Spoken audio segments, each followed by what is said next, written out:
안녕하세요. 정만일점 황철중 대표입니다. 자, 이번에는요, 팜스토리 한번 볼게요. 팜스토리. 팜스토리 보겠습니다. 자, 종목 추천 아님을 다시 한번 알려드리고요. 이 종목을 갖고 계신 분들을 위해서 아래는 지지, 위는 저항, 그 다음에 변곡, 매물대는 있는지 한번 살펴보도록 할게요. 지극히 참고사항으로만 보시기 바랍니다. 종목 추천 아님을 다시 한번 알려드리고요. 자, 보면요. 음, 팜스토리 볼게요.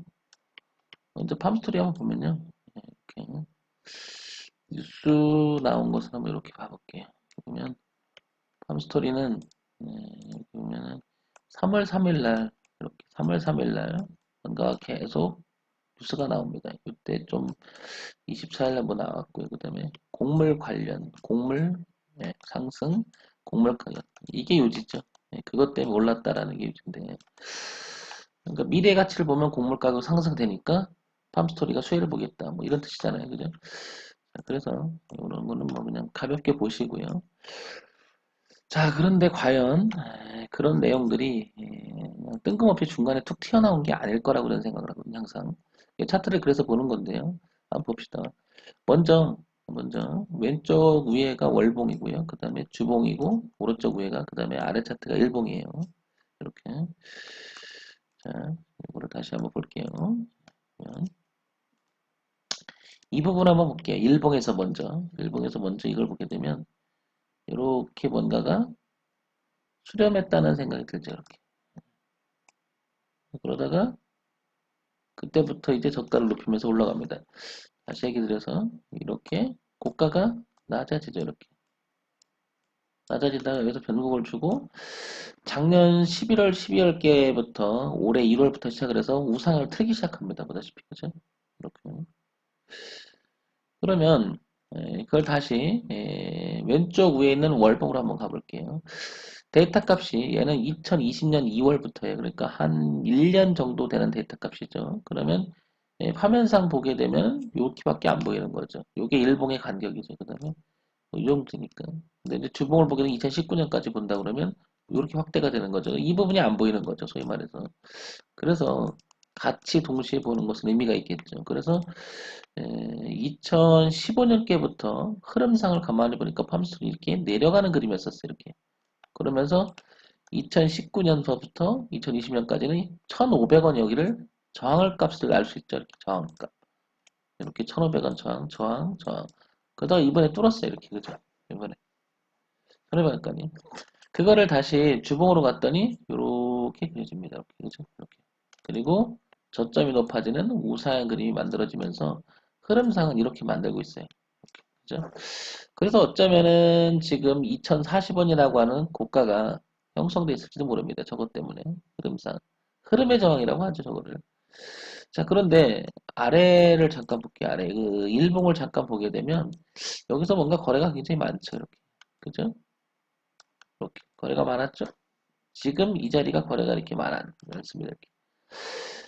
그럼 지금 현재 상태에서는 내용들이 아까 곡물 가격 뭐 내용들이 여기서부터 알지 않았을까 싶은 거죠, 제 얘기는. 그러니까 누군가가 그런 내용들을 쉽게 파악을 하고 있었다는 얘기고 거기서 조금 조금씩 누가 모아서 공감대가 형성되면서 이렇게 머리를 들지 않았나 이런 생각이 들어요. 그러면 여기서 누군가가 먼저 선취매를 했다는 그런 측면에서 보게 되면 이거는 뭐예요? 이익 실현이 될 수도 있는 거죠. 예. 그렇게 되면 이익 실현하는 입장에서 본다면은 지지와 저항이나 이런 지점을 잘 지켜줄 이유는 없는 거죠. 걔네 입장에서는. 그런데 이런 자리에서 지지와 저항과 흐름과 추세를 잘 지킨다는 것은 세력이 지킬 수도 있겠지만 일반적으로 그걸 쳐다보고 있는 기술적 지지라고 하죠. 그런 거를. 예. 너도 나도 다 보니까. 나만 보는 게 아니니까요. 그죠? 엄청나게 많은 사람이 지켜보고 있기 때문에 수급 논리 측면에서 그런 자리를 들어올 수는 있겠죠. 그래서 일시적으로 뭐라 그러죠? 그거를 일시적인 기술적 지지 이렇게 표현이 되잖아요. 예. 그런데 이제 그 흐름을 타고 그걸 계속 간다면 그건 일시적이 아니라 누가 봐도 이 회사의 전망이 좋으니까 계속 그 자리를 지켜나가는 거죠. 결국에는요, 지나고 나야 알아요, 지나고 나야. 그 당시는 아무도 모릅니다. 지나고 나야. 지나고 나야 누가 샀었더라. 그래, 누가 이익 실현했더라. 이 얘기 나오지. 그 진행하는 동안은 누가 사고 모으는지 잘 표현이 안 되죠. 나중에 보시면 아시겠지만 공지가 되고 막 그렇잖아요. 어쨌든 저는 이렇게 생각을 해요. 그래서 이런 부분들이 항상 어떤 그 흐름에 뭐라 그럴까요? 서로 말이 나누는 거죠. 가, 못 가, 가, 못 가 하다가 머리를 틀면서 가, 그러니까 그때부터 가잖아요. 그런 자리가 굉장히 많아요, 이런 자리. 그래서 이런 초기 모습이라고 제가 표현을 하는데, 이런 자리를 공략해 볼 필요가 있지 않겠냐는 거죠, 항상. 그런 면에서 보면, 팜스토리는 지금 뭐예요? 굉장히 높아져 있는 가격대예요. 예, 높아져 있는 가격대죠. 지금 1855원이잖아요. 아무튼, 이 종목을 관심 있는 분들을 위해서는 1500원을 이탈하면 안 될 것 같아요. 그죠? 이렇게. 지지하장 뚜렷하게 만들어 놓지 않으니까. 또 하나, 우상향으로 가는 흐름이 있죠. 얘도 깨지지 말았어야 될 것 같아요. 이제 이렇게. 혹시 갖고 계신 분들 위해서 이렇게 들어가면 곤란해진다는 거죠. 대응을 하거나 아니면 뭐라 그럴까요? 비중을 줄이거나 그런 영향이 되겠죠. 그래서 1,500원이라고 하는 자리는 대단히 중요하다. 이렇게 표현이 되고요. 자, 그 다음에 위쪽을 한번 볼게요. 위쪽에서는 열린 공간 자체가 2,450원의 공간이 여기 있는데 이외가 되겠죠. 소위 말해서 이제 여기 전에 했던 이제 넥자리라고 할 수 있죠. 2,240원 정도 되죠. 그러니까 위는 한 2,240원이라고 하는 공간이 좀 생겨 있는 거고요. 위쪽에서는. 아래는 1,500원이라고 하는 지지와 저항대가 형성된 거죠. 그래서 이렇게 형성되겠죠. 이제 이렇게. 이렇게. 그래서 파동의 공간을 보게 되면 뭐 이런 모양이 맞겠죠. 이런 모양. 이렇게. 1,500원에서부터 2,200원까지 그 사이가 되는 거죠. 이렇게. 예. 그럼 지금 위치는 1,800원이는데 딱 봐도 지금 여기잖아요. 주봉에서 보게 되면 여기부터 여기. 딱 중립이죠. 그러니까 팜스토리는 지금 들어가게 되면 기대 수익과 기대 손실의 폭이 거의 흡사함을 알 수 있죠. 예, 그러니까 이런 데는 어떻게 돼? 좀 비싸져 있는 거죠. 그래서 지금 들어가는 것보다는 눌림을 주고 들어가야 되는 건데 여기 1,500원께나 밀렸을 때 들어가야 되는 건데 한 가지 또 이게 문제는 뭐냐면 지금 이 자리가 거래가 많다는 사실이에요. 그렇다는 얘기는 얘가 지금 이렇게 밀려서 온다는 얘기는 이게 매물로 작용하는 거죠. 부담스러운 거죠. 올라가더라도 그죠? 그러니까 얘가 진정 팜스토리가 센 놈이라면 1,500원까지 오지 않고 그냥 갈 확률이 되게 높은 거죠. 그냥 갈 확률이 이렇게 그냥 이렇게. 근데 눌림이라고 하는 자리를 들어오게 되면 지금 가격대니까 뭐냐면 가장 거래가 많은 가격대가 얼마죠? 1730원서부터 1830원 사이가 굉장한 매물정으로 작용하는 거죠. 따라서 이거는 눌림 때 잡는 것보다는 잡으려면 차라리 어떻게 된다? 지금 잡는 게 좋은데 이미 비싸져 있는 상태니까 항상 황 대표는 이런 얘기 하죠. 그런 데는 쫓아가는 매매가 되는 거죠. 그러니까 안 하는 게 좋겠죠. 안 하는 게 차라리. 그래서 항상 여러분들한테 강조하지만 이런 초기 모습에 있는 종목들을 잘 찾아내는 게 중요하다고 봐요. 그런데 초기 모습 때. 얘는 초기가 아니라 이미 비싸져 있는 상태가 된 거죠. 가격대 보게 되면 한 600원 정도 차이 나니까 한 40%, 50%, 한 30%, 40% 이렇게 차이가 나잖아요. 간격을 봐도. 이런 점을 여러분들이 혹시나 놓치는 부분이 없나 체킹 포인트만 보시라고 황 대표가 지금 얘기 드리는 거지 이 종목을 추천하는 건 아닙니다.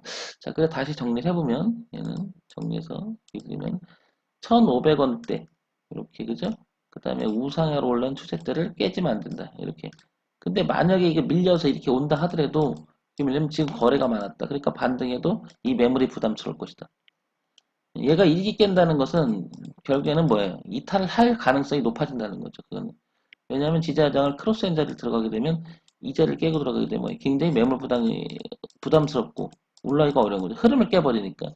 그러니까 1,500원이라고 하는 기점은 되게 중요한 것 같고 위쪽에서는 2,300원이 열려있는 공간이니까 봐야 되겠죠.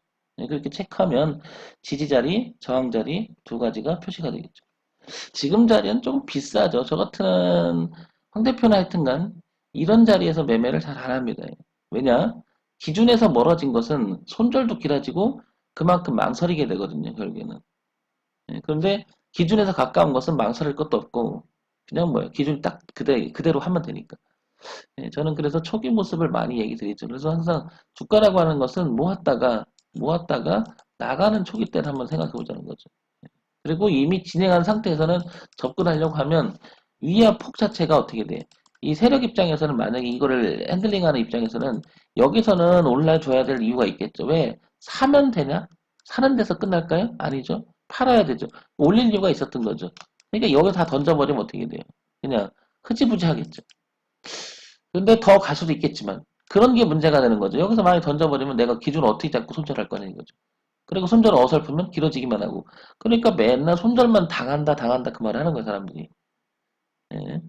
그래서 뒤와 앞을 동시에 보면서 앞과 뒤를 동시에 보면서 어떻게 된다? 현재 위치에서 현재 영역에서 지지하장을 보고 너무 이격이 벌어졌으면 쫓아가지 마라. 가까울 때 해야 된다는 거죠. 근데 언제 해야 되냐? 모으고 나서 초기 모습 때. 진행파일 때는 들어가게 되면 곤란해진다. 자, 정말일침 황철중 대표였습니다. 지극히 참고사항으로만 보시기 바랍니다. 종목 추천 아님을 다시 한번 알려드리고요. 좋아요, 구독, 알림 부탁드립니다.